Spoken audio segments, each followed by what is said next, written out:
What's up, coach? In today's video, I'm sitting down with Jill Coleman and we're talking about a beginner's guide to marketing in fitness. Are you ready? Stay tuned.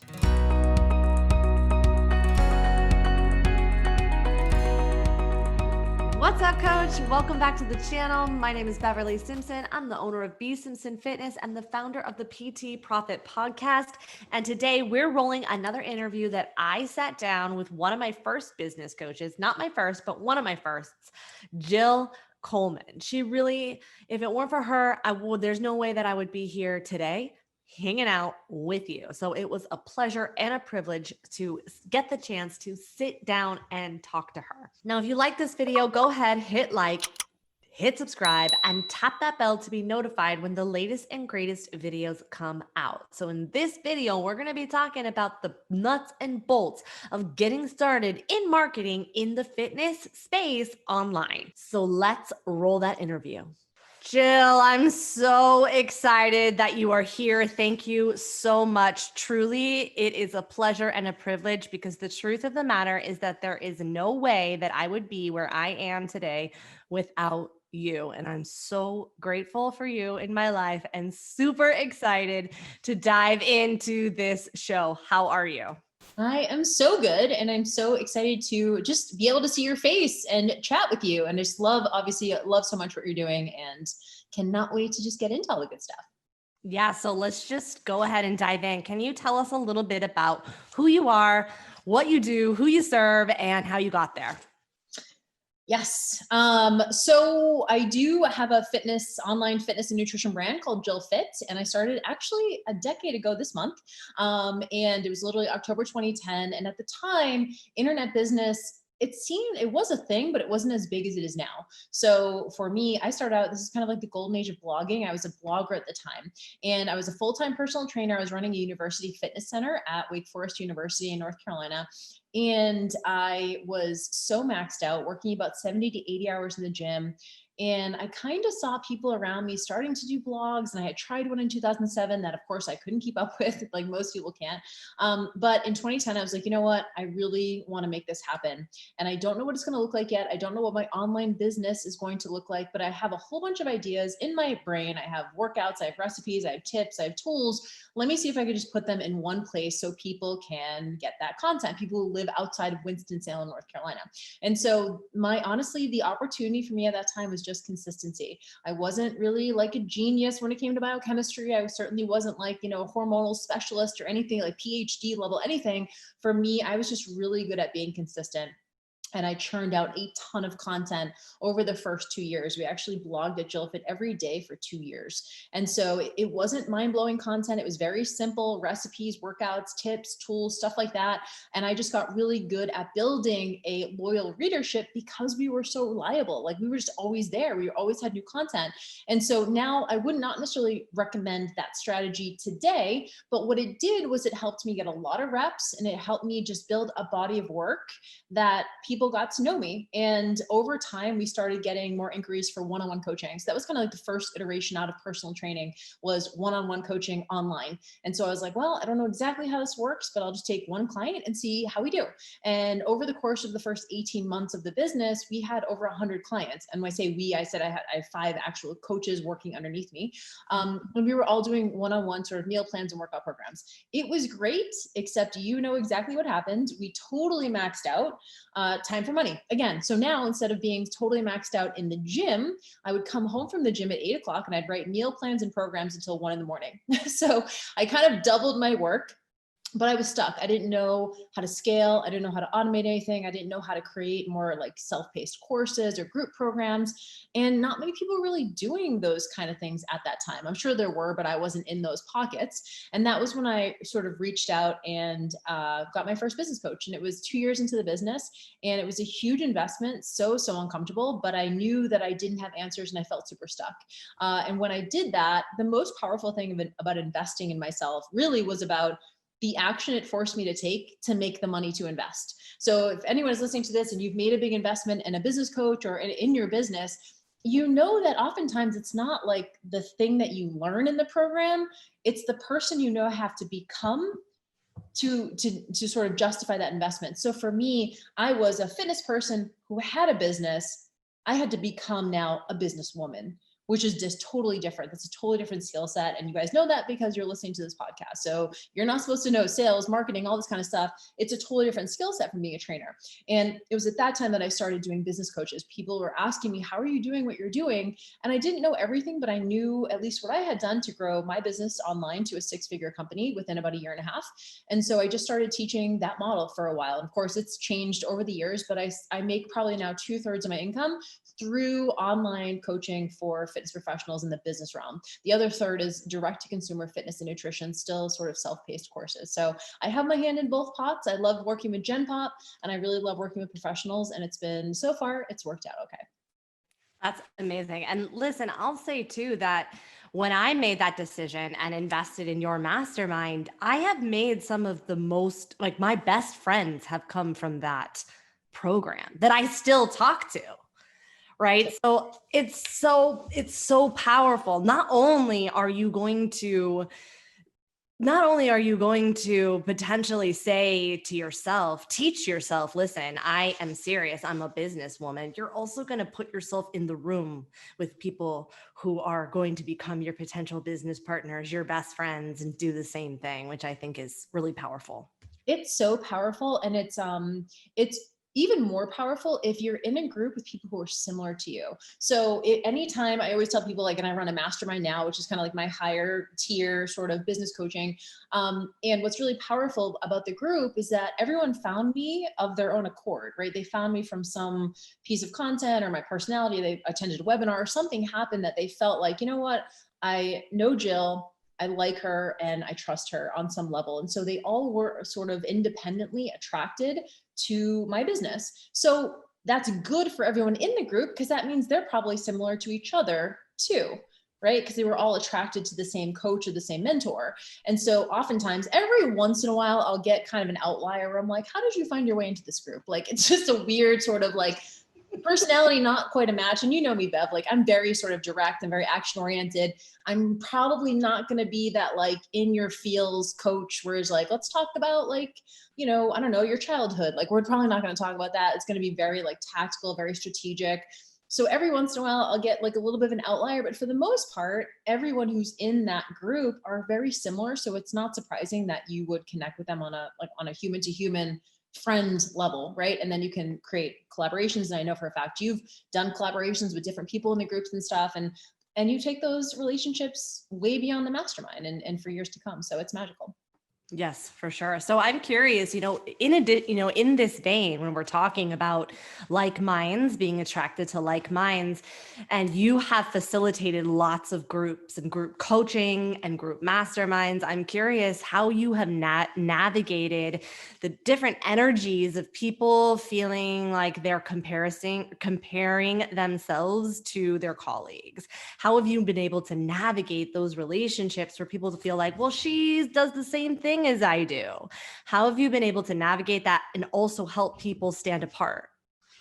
It's such a great question. And I don't know that I'm the best at it, to be honest. I think that I am the type of person who really wants to develop my clients in like a self-sufficiency manner. And, I am someone who has like good amount of boundaries. And I also, but to me, like I will do whatever I can. I will go to the ends of the earth to get you any resource, mindset tool, strategy tool, whatever you need to be successful.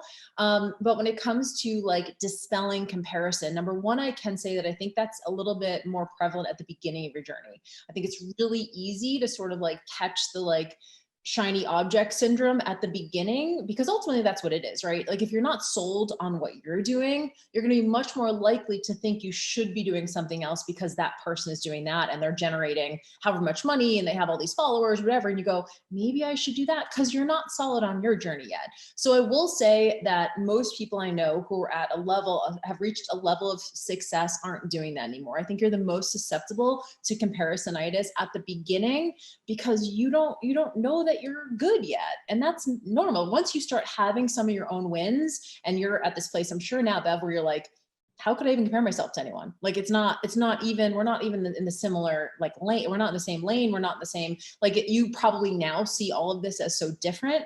But when you first get into this space, you do have kind of a scarce mindset. You kind of feel like if someone is doing well, that somehow on some levels taking away from your ability to do well. And it's just not, there's not like this kind of zero sum game. In fact, like when I see people doing well in one area, I'm like, that's amazing, because it gives me permission. Like, oh shit, like I could do that too. Like nothing special. I literally like, and I know this is kind of counterintuitive, but I look at someone who's successful and I really go like, damn, like I'm just as good, if not better than that person. And they're fucking crushing. So like, why couldn't I do it? And to me, it inspires me and it incentivizes me to find my own path to the success. I know, and you know this as a personal brand, if you're online, people are connecting with your face, your voice, your personality, your expertise, your experience, all those things. It's such a puzzle that you really couldn't be even in a comparison with someone else, because they have their own things that they're bringing to the table. But when you're first getting started, everyone kind of feels like they're saying the same thing. But it's also probably because you're following your peers, right? We're all following each other. The average client who you're trying to reach is following you and maybe like two other fitness people, right? They're not following all these people in the industry that we are. So it's really easy for us to feel as though everything's been said, that we're not as good, that someone else is having success, so that means we can't. Like, we're really susceptible to those things. But the average client who we're trying to reach, like, you're their number one.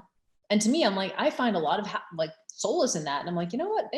All they know is me and like Jillian Michaels, you know? And so they're picking between the two of us. And so I think, Jillian Michaels. yeah, I mean, Oh my gosh, that just me back into the 2000s.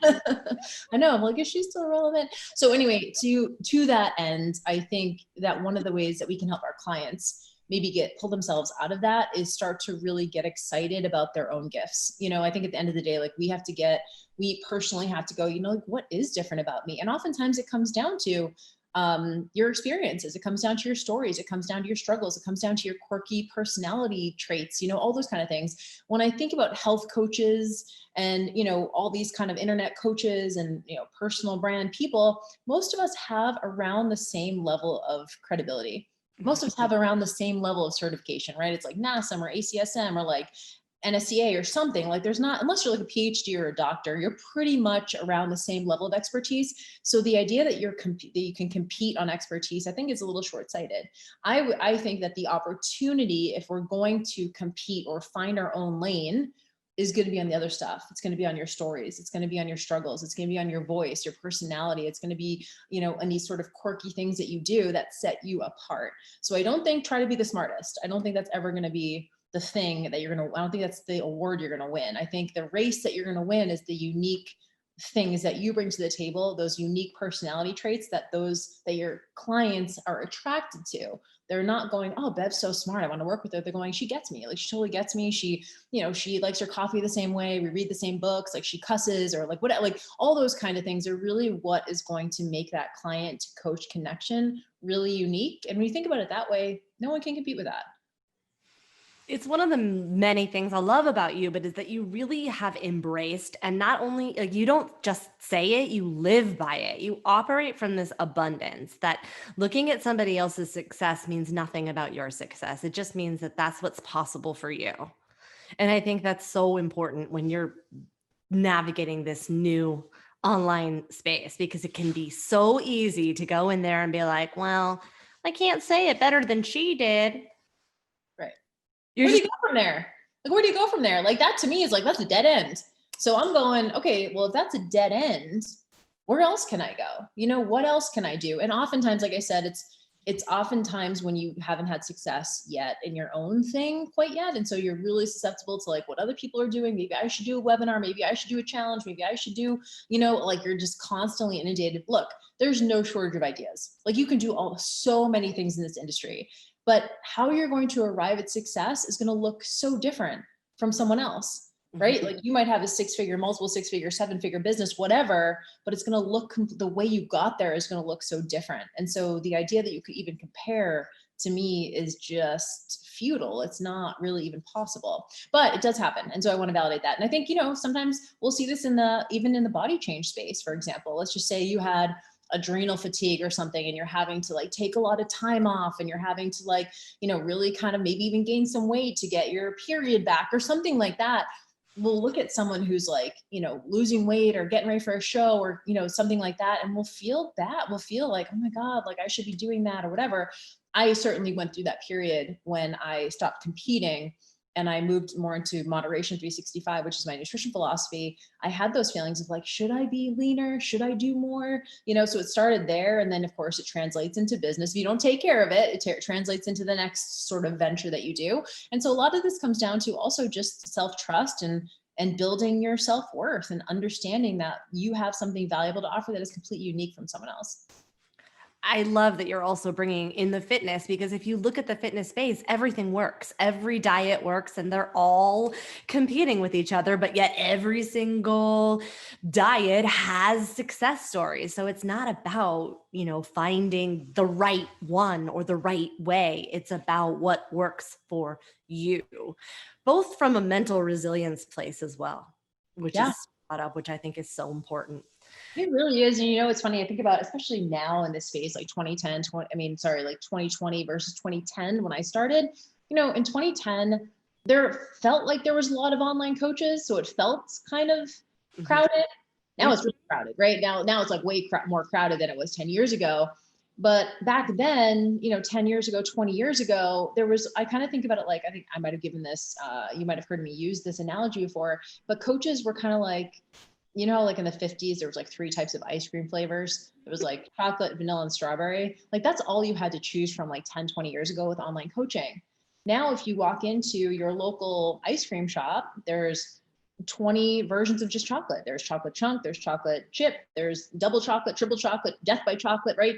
Same thing with online coaches. So 10 years ago, you might have been like, I guess I'll just hire this business coach because they seem to be okay. Now it's like you get to really match perfectly with the coach you want to hire, because it's like you're taking into consideration everything because there's just more options. Mm-hmm. And I love this because what it has helped us do is the client to coach matching now is so much more specific than it was 10 years ago, and we're getting better results because of it. So while more people are coming into the space, we also have a lot more Gen Pop people coming in and wanting coaching and being open to it, downloading apps, doing Zoom classes, etc., investing with online services. So everyone's kind of going online, and the matching is so much better, which is getting our clients better results. So to me, I always just remind myself that like, I want to attract the right person. And if it's not a clear match, I don't want to work with that person, and they shouldn't want to work with me either. So in that way, there are a lot of options, but we also have the unique ability now to stand out more than we ever have. That make sense? Yeah. Yes. Yeah. Sure. And this is it's a great segue into this question, because one of the things that you were talking about are the differences between 2010 and 2020, which is one of the other things, speaking of resiliency, that I love about you is that you have been in it from the beginning and you are consistent and you always go. And one of your, in my opinion, superpowers is the ability to get people to take messy action. And I know for me, when I've only been in this space for 4 years, it might as well be 400. That's what it feels like. But when I look out into the space, people that I started with are no longer doing it. Nope. And every year that goes by, there's more people that start and then fall off and then start and fall off. It's been amazing to watch and to see. So what are some of the ways that you have been able to not only stay consistent, but stay relevant? Good question. And this is something I'm constantly thinking about, as someone who is obviously getting older in a space that is really driven by aesthetics, like all these kind of things we kind of think about when we have a personal brand. And I ask myself at times, like, do I want to be 50 and still like showing up on social media every day? Like there's a lot of different, not that 50 is old, but I mean, that's 20 years from when I started, right? So it's like, do I still want to be, so I have all those kind of questions and concerns and things like that. I think number one, and I agree with you, I think a lot of people start, and I would probably say like 10% of people actually stay in this game. You know it firsthand. I know it firsthand. It is not easy, and it's not for everybody. There's you have to do a lot of thankless things in the beginning, and you're wondering, when is this going to pay off? Why am I doing this? Who's paying attention? Who gives a shit? Like all of these things, you have all these feelings, like you put so much work in, and the outcome that you get is not commensurate with the effort. You're going, I did all of this stuff and I only sold 7. Like it's just not, and you just are constantly let down. You're constantly frustrated. And then at some point you turn a corner and all of a sudden things start coming a little bit easier, and there's a little bit more momentum, and you're not fighting tooth and nail for every single subscriber and opportunity and follower and all this kind of stuff. And it starts to feel like, okay, my effort is paying off. And there's like this threshold. And in my experience, if you are consistent, it's usually around 18 to 24 months where you're going, but that's a long time to ask someone to wait, especially when we are in quote competition with like a regular job. Someone's going, why am I doing all this when I could literally go get a job at Starbucks, have benefits, get a check every 2 weeks? Like, why would I ever do this? And I would never judge someone for doing that. Yeah. This is not easy. You said it. We need to have a lot of resiliency in this space. So I've asked some of my clients who have stayed in the game, a friend of ours, Kim Shaper, who's obviously coached me now for a long time. And I remember talking to her, I've talked to a few others, and I was like, what was it that has kept you going? Like, what is it that, and it's just like, when I start to feel like, why am I doing this? When I start to reach that like high frustration point, something happens, an opportunity comes across my desk, something pops into my inbox, I get a new client, something happens that just keeps me in it and keeps me, keeps affirming that I'm moving in the right direction, so I think you get to a point where once you get to that point, when you break through that sort of threshold, at that point, you really can't, you could, but you can't really go away at that point. You're on the hook. People know who you are. You built a body of work. Like you're a thing now. So when you get to that point, it's kind of like, okay, I guess I'm doing this, even though it's frustrating. It's like, pick your poison. You can get a, regular job, work for someone else. And that's quote, a little bit more certain, I guess, but are you going to be pumped about that? Do you love your work? What we get to do is driven by passion and purpose. I wake up every day and like, I'm super psyched to create something, but not everyone needs that or likes that. And some people have different priorities and whatever. And if you have kids and like, you need to make sure like you got to get money every 2 weeks, then you might need to go get a job. But for me, the fun of this has really been iterating. And I think this is the thing that I'm constantly thinking about is about 5 years ago, I would say 5, 6 years ago, I had this moment where I had taken my hand off the pulse of what was happening in the industry. And I was like, I kind of got blindsided. I was teaching sort of like the old blogging model at the time, because that was what had worked for me. And then all of a sudden, like things started shifting and I just wasn't paying attention. And what happened was a lot of my clients were not getting results. And I was like, holy shit, like this is my issue. Like this is my responsibility.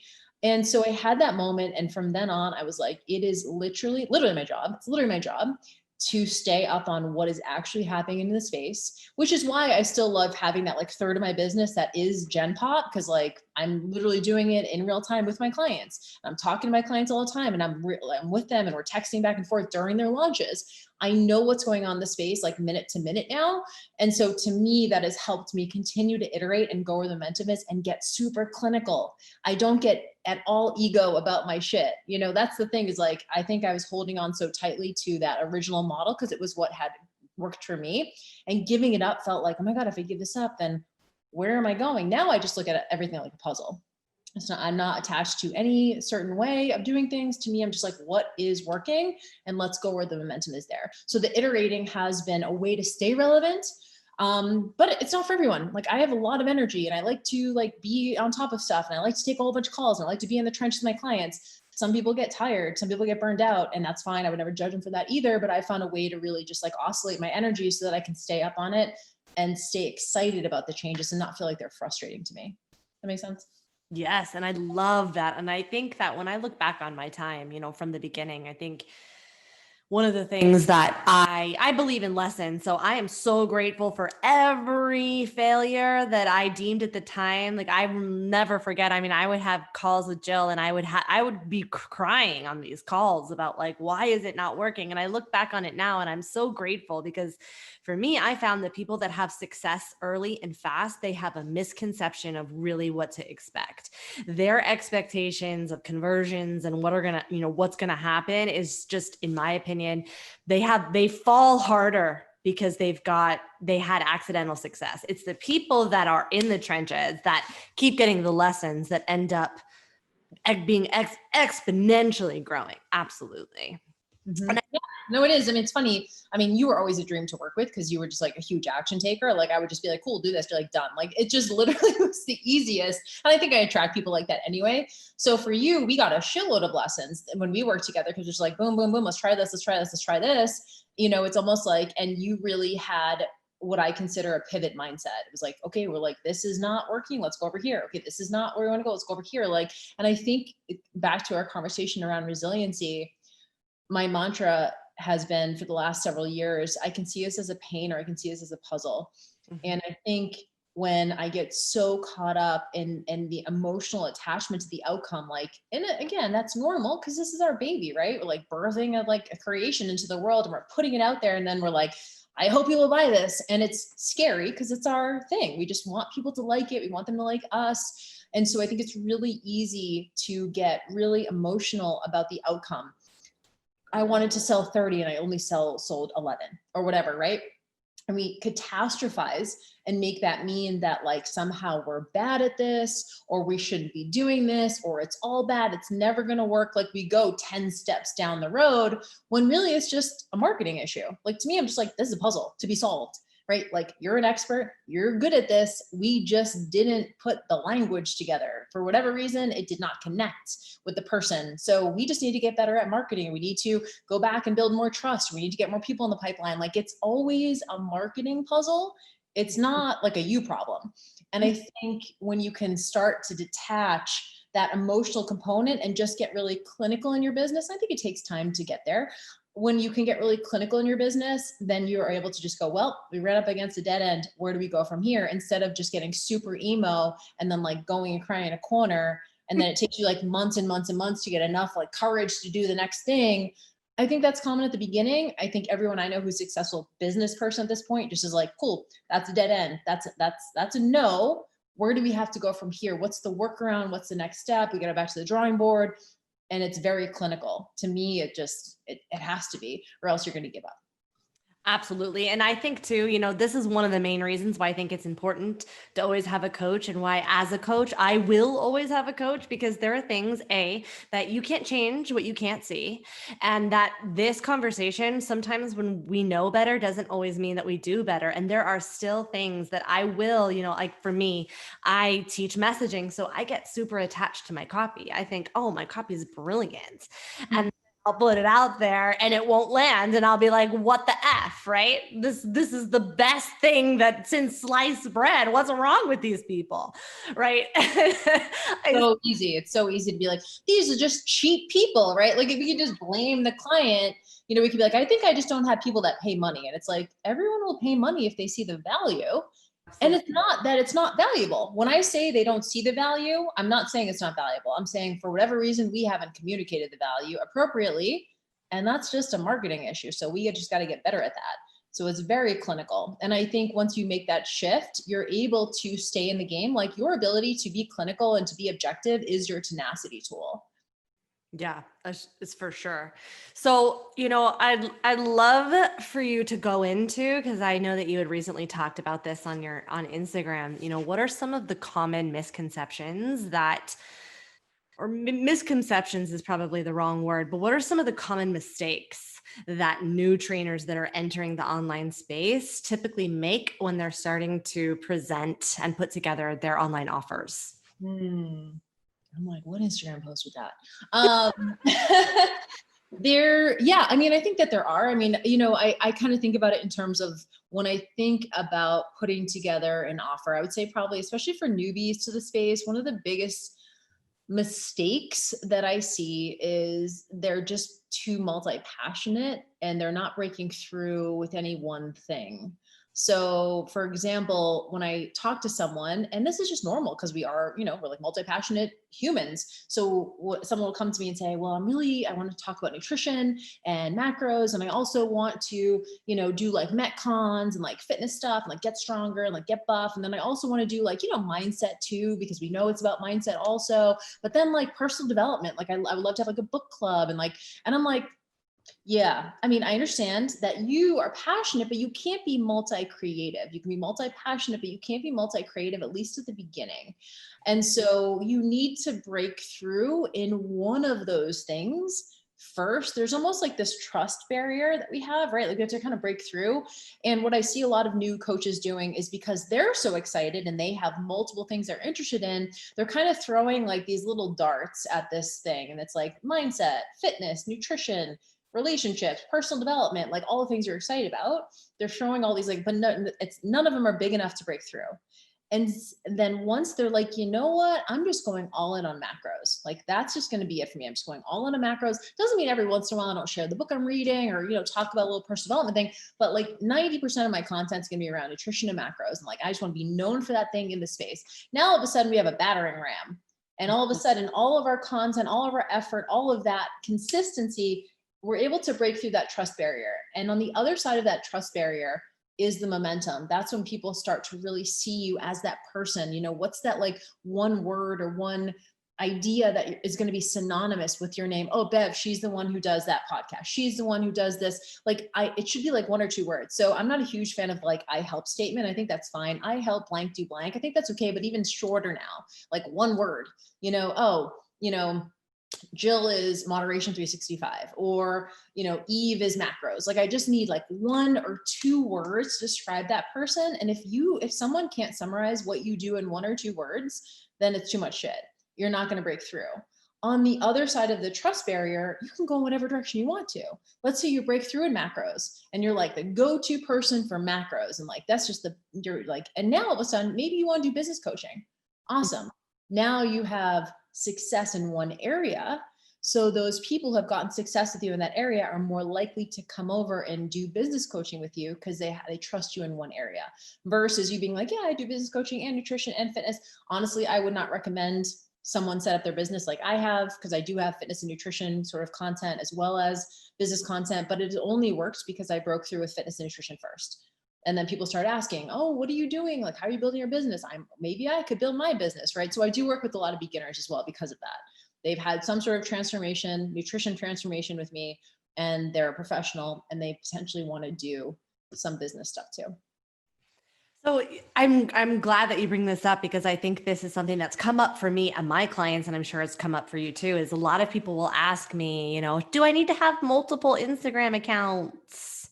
Right. And I'm always like, no, because the amount of energy it takes to just run one, can we calm it down for a second? But I'm curious, like, how have you been able to navigate your content as, you're doing, 75% for fitness professionals and then also Gen Pop? Like, do you ever feel like it's disjointed, or does it ever feel like it's been an issue? So I tend to have more seasons in the business. I'm not doing multiple offers at once. I'm not like, it's a fitness offer, then it's a business offer, then it's I'm not, and I used to do more like mindset stuff, like back in like 2013, 2012, 2014, I used to do more mindset type content too. I still kind of sprinkle that in here and there because I don't think there's any way. I have your mindset program, like that. You did like a mindset email thing. Honestly, that's one of the main reasons that brought me to you, because I was a victim, right? I used to think in this place of like, why is this happening to me? Instead of recognizing and realizing that this was for me. And I had bought your mindset program that talked all about abundance and your experience. And I was like mind blown at the time. Yeah. And that's right. Like, and so I love that example because then you and I end up doing business coaching together, right? So it's like an example of trust translating. You had some insights through the mindset stuff, and it was like, cool. I don't really do as much of that anymore. Because I just feel like that space is like super saturated and like people are just doing it way better than I am. So I'm like, that's just whatever. But I tend to have more seasons in the business. But I can tell you, when I switch gears from fitness and nutrition to more business stuff, I do tend to lose some steam. I do tend to like turn off a percentage of my audience from that. So I would say that's probably the switch that happens the most. At this point, it hasn't been detrimental to the success of the business. But it is a little bit of a cautionary tale. If someone's starting this way, I would not recommend it. I would recommend like doubling down on like one single thing first, breaking through, having a lot of success. You're going to feel like you're a broken record. It's not going to come off like that, but you're going to feel like, holy shit, if I have to talk about macros one more time, I'm going to shoot myself. Like that's how you're going to feel, but they still need it. They still want it. They need to hear it a bunch of different times. Right. So like double down for a couple of years on one single thing, break through, and then you will have earned the right to be like, you know what, I do business coaching. Or you know what, I'm going to do, relationship life coaching stuff, right? Like then you can take them on the journey. But if you're constantly dabbling in a whole bunch of different things, you're never going to break through and have success in at least one. And I think it comes back to what you were saying earlier is I think that kind of goes hand in hand with that shiny object syndrome. I think trainers have the luxury and the gift of working with so many different types of people, especially if they're coming from a gym or clinician setting. They worry that, oh, if I cut myself off, then I'm not going to be able to help everyone and I have to only help this one person, not recognizing that talent talks. And if somebody is like, oh, well, that person's helping moms really well, just because I'm not a mom doesn't mean they can't help me, Yeah, I mean, and that's the thing. I think the trap that a lot of you come from the gym, I think we used to think it was a benefit to be like, I help people from all walks of life, right? Like people have that on their website. Like I help the stay-at-home mom and the busy businesswoman and the postmenopausal, woman and the young dude who wants to get muscle. Like we are at the mercy, if you're in the gym business or you're a trainer, like you're at the mercy of who walks through the door. And you can get most people results, right? You're like, yeah, I can maybe dabble in powerlifting, maybe dabble in like getting person stronger, putting on muscle, fat loss. Like I can kind of dabble in a lot of these things. But online, you have to choose your audience. You have to be very specific. So I have an exercise that I give my clients called niche and pitch. And essentially what it is, it's basically like a square and with 4 quadrants. Top left-hand quadrant is just like your ICA. It's who you help. It is the, sort of audience that you want to pick online, which you have to pick somebody you want to help. Chances are this is a previous version of you. It's maybe someone who wants to make a transformation that you've already made. And this is kind of all the traditional things we've seen about demographics, struggles, frustrations, successes, etc. Top right-hand corner is who you don't work with. And this is just as important as who you work with. And the reason why is because you need to have a line in the sand. If someone comes to me and they're like, hey, Jill, I want to open a gym, I'd be like I could maybe get you a couple steps of the way, but I know that that's not my zone of genius, right? Like if someone comes to me and is like, hey, I'm a personal trainer, I want to take my services online, I'm like, let's fucking go. But if it's that type of it's not a gym owner or someone who wants to do a supplement like MLM or whatever, I'm not the best at that. There's someone else who can do better with that person. And it's important that you draw that line in the sand, number one, because it's not a win-win for either of you. If you're both trying to make that happen when neither one of you it's a good fit for, it opens up a lot of space for you to take on your actual perfect client so that you can get them the better results. We're going to fuel testimonials, case studies, screenshots, all that stuff that's going to fuel your business moving forward. It's not good for anyone to have a situation where it's not a good fit.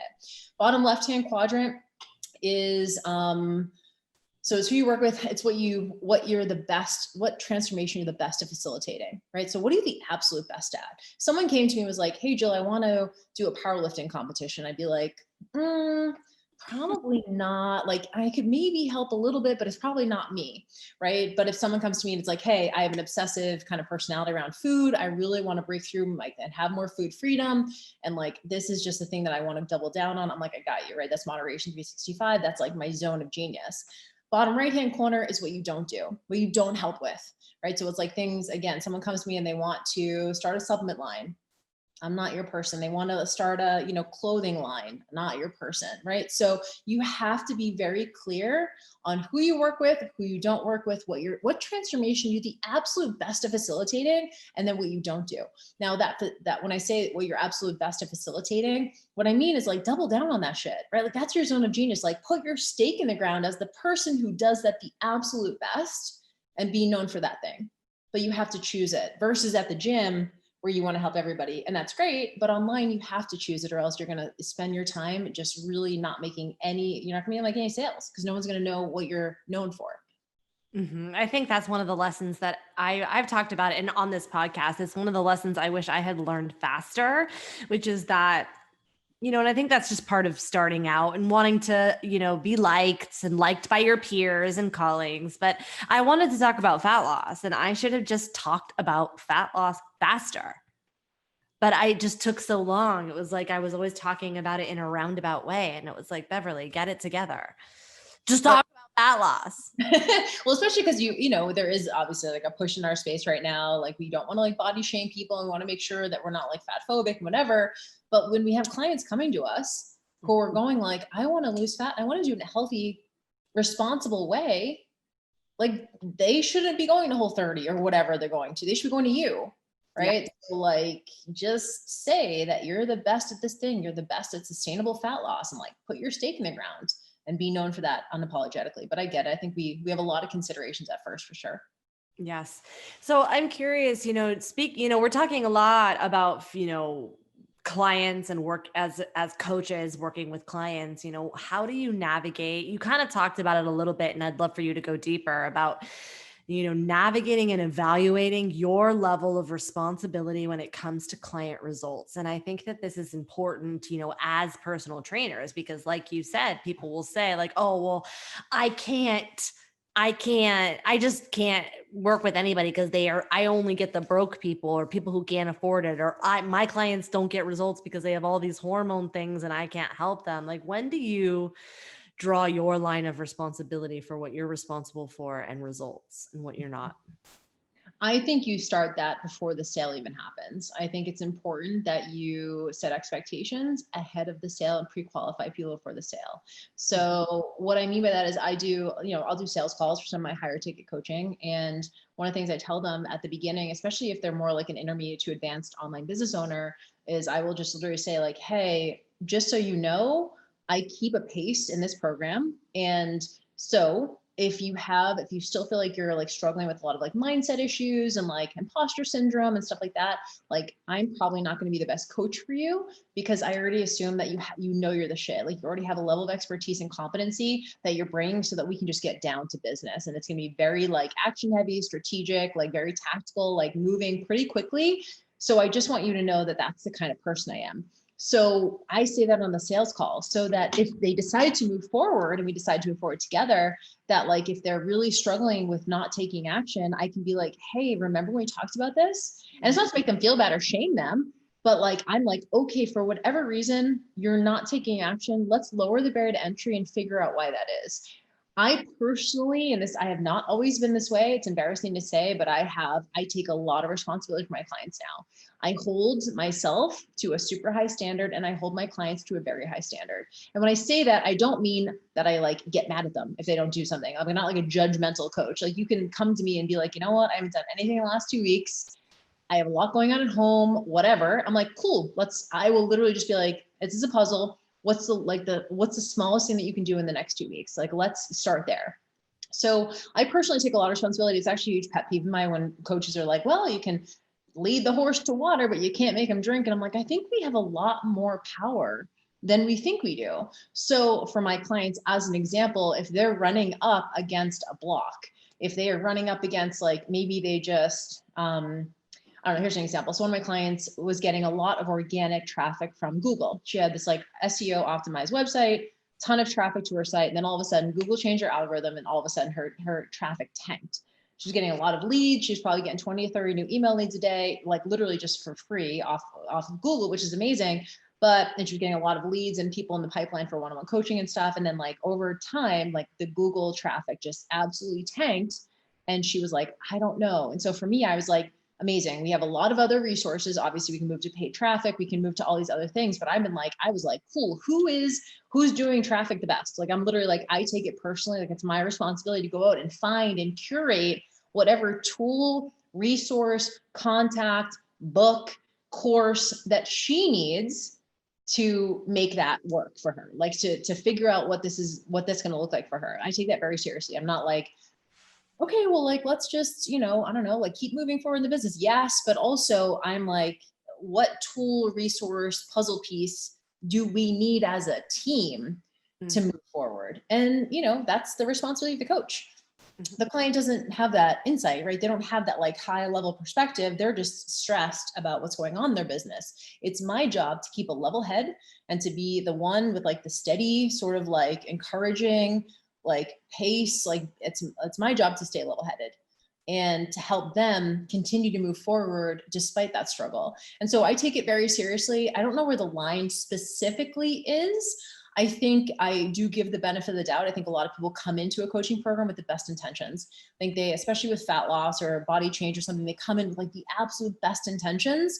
And then you and I both know that they're the most excited the day they start the program, right? That's like the day that they're the most pumped. It's my job to keep my clients moving forward. What do I need to do to keep them engaged in the process? Because I know if they stay engaged, they're going to be successful. Just stay engaged. Just expose yourself to the content. Just like listen to a little thing here, like, you know, while you're on a leisure walk, while you're in the car, just listen to a podcast, so whatever it is that like the lower barrier to entry, expose themselves to the content, don't disengage. Cause I know if they stay in it, that they're going to learn, they're going to get better and they get more successful. So I really try and break it down and just, I hold them to a high standard, but not in like a really like judgmental sort of like, you know, all of us have had that like fat loss coach that like scares you. You like don't want to get in the clone because you know they're gonna like just reprimand you, right? We don't want like that's not a great coaching. And I'm still learning, to be honest. Like I've learned a lot as a coach, and for me, I probably can always still do better. Well, and I think that that's what honestly makes us great coaches, is having that beginner's mindset, knowing that there's always more to learn. We never just arrive. We're always looking for the ways to be better so that we can deliver better results for our clients. But, I think that there are two things, right? Number one is that, and I know this happened to me before I found you, is that there are a lot of smoke and mirrors that happen in the marketing industry specifically, right? Is that people are toting like, oh, I had my first 100K launch, but then they don't tell anybody that they spent $90,000 on their, paid advertising. There's just so much that we can't see in the marketing industry, which can be, really aggravating. Well, you know what? It's really frustrating. It's just a huge disservice to beginners. Like to me, that's just, I don't know, like, and you've been in this industry long enough now too, that like, if you see some shit, you're like, I know, like, I understand this industry. When I see someone being like, I have a multiple seven figure, like, I mean, we kind of laugh about Danny J, Danny J, we have the podcast together.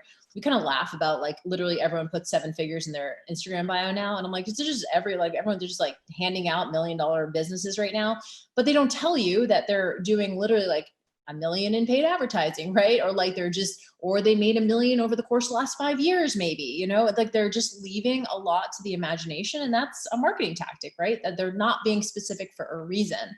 So either they made $1 million over the totality. Jill Fitz made 5 million in the last 10 years, but I'm not like going in and being like, I'm a 7-figure business. I have not had one 365-day year where I've made $1 million. So I will not put that on my bio.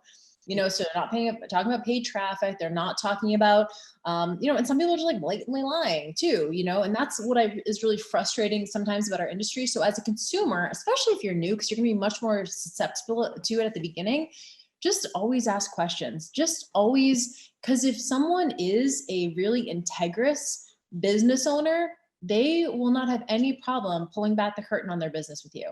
They won't have any problem answering questions, showing you testimonials, giving you names of people who have gotten great results with them. Like they'll have no issues with that. They won't get defensive. They'll just be like, cool, here's exactly what's going on. Just like, so, and be super transparent. And one of the examples of this is people who buy followers. We see this quite a bit, and it's fine. Like, I actually don't think it's necessarily like, I normally wouldn't like recommend it necessarily, but I really appreciate when people are honest about it. And, Jade Tita, who, is my ex-husband, he has a business and he's very honest about the fact that he's bought followers, and he's like not bought like thousands and thousands, but he'll buy like 5,000 here, or like, 4,000 here. And he does it more of like an experiment to see like what happens. And so he's been really honest about that. I'm like, cool. Like, so long as you're doing the other good content, like to me, that's great. And just be honest about it instead of pretending or doing even a webinar on like how to have 100,000 followers when you know for a fact you bought those. Like, is that the strategy you're teaching? If it is, just be honest. So there's a lot of smoke and mirrors in the industry. I would say as a consumer, just question stuff, and not to be negative, but I think there's a lot, and it can be really discouraging if you're just getting started. Well, you taught me this one question, and honestly, I've lived by it. And it's something that I always think about when I'm, defining my message and determining, what I stand for and what I don't. But the question is, whenever you are consuming any type of content, you ask yourself, is that really true? And then the answer tends to be where you are in the land or in the line in the sand. Totally. Yep. So, that's, on the buying the followers, as somebody, in the beginning, you and I had talked about this all the time. I went to a media person who told me that you need to get to 10,000, go and do whatever it takes, go hire this bot, Yep. right? You just do not want, that's like going to a party in a room full of mannequins. Don't, it's just not worth Well, it. it's like going to a business coach, and if the first thing they say to you is buy followers, that's like going to a personal trainer and the first thing they say to you is buy supplements. It's the exact same thing, right? So it's like, cool. If you're gonna buy followers, then maybe it's just a condiment on top of everything else you're doing. You're building organic trust. You're like putting out great value. You're super consistent, right? Like if you're doing all the other things, you want to like sprinkle the like paid traffic or the whatever on top of it, great. But that to me, if you're buying followers, doing everything through a paid funnel, like you haven't put in the legwork, it's just like a duct tape business, it's just gonna be very fragile versus what you've done and what I've done, which is like really just build an awesome community of people who like really know me and want to buy all the shit, and have followed for years. And so I think it's just two different models. I think there's ways to get rich quick if you just want to spend a shitload of money and like duct tape a business together. But are you ever going to feel fulfilled? I know I wouldn't. No, I wouldn't either. Especially, brings us back to what we were talking about is that this is the stuff you have to do what you love because you have to wake up every morning doing what you love. Otherwise, how are you going to do it when you don't feel motivated? Totally. There are plenty of times you're not going to feel motivated. Yeah. Yes, me too. Right. I mean, there are times where I'm a mom, so I'm like, oh, my kids. Sometimes I'll say to my husband, why did we do this? And that's so real. And so, I mean, that's the thing is, talk about who you don't work with. It's not that I don't work with moms. I just don't like say I work with moms, as a person who is not a mom, I could never understand the frustrations of moms, so that's not going to be my ideal client avatar because I don't really understand exactly. Like I can like empathize, but I'll never be able to be in your shoes. And so I think it comes down to, really just deciding what you're willing to do, but you have, to your point, like you have to love it. This, you can't enter this space with like desperation and urgency to like get out of that job you hate.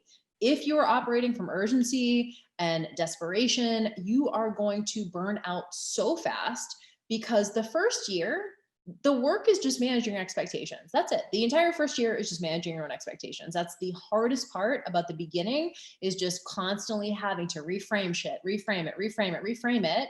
And then over time, you start really seeing the fruits of your labor, but it does take some time.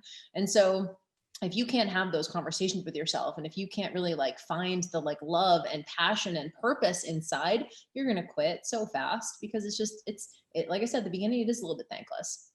Yeah, for sure. Well, Jill, I want to be really mindful of your time. This has been an incredible episode. Thank you so much for joining me. So, for my listeners that want to learn more from you and that they want to hang out with you, where shall I send them? Awesome. Yeah. Thanks for having me. Always so good to hang with you. Probably just Instagram is probably the easiest way. So just at JillFit on Instagram. And then also head to jillfit.com, which is my website. And if you want to get latest and greatest updates on everything, go ahead and get on my email list anywhere on the website. Just enter your email and you will get all the goodies. So yeah, but would love if you guys listen to this, would love to get a DM from you, just chat, let me know where you're at with stuff, like what you need help with, if I can support you in any way. I would love it. No, you also have an FBA program that's coming out, right? I do. So I'm doing a right now, and I think you guys are gonna get this on. I think he's gonna publish on the 3rd. So yeah, we're gonna be finishing up a free course called Fresh Formula. And if any of this resonated with you, the Fresh Formula is actually, ironically, a 14-day free course where I'm actually doing everything I would do if I was starting from scratch today. So if I had no followers, no audience, no email subscribers, nothing like that, what I would do if I was starting from scratch. If you want to jump in on that, it's at my profile at JillFit on Instagram. It's called the Fresh Formula, or just shoot me a DM and I can give you the information for that so you can get those recordings.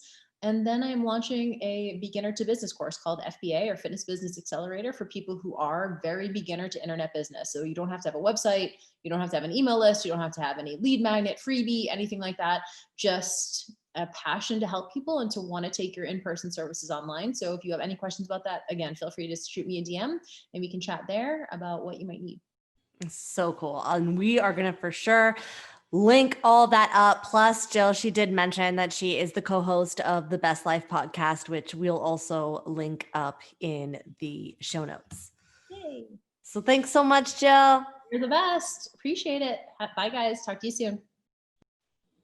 Thanks so much for hanging out with us today. Just a reminder, if you haven't yet already, hit subscribe and let us know what your favorite part of this video was in the comments below. And chances are, if you like this video, your friends will too.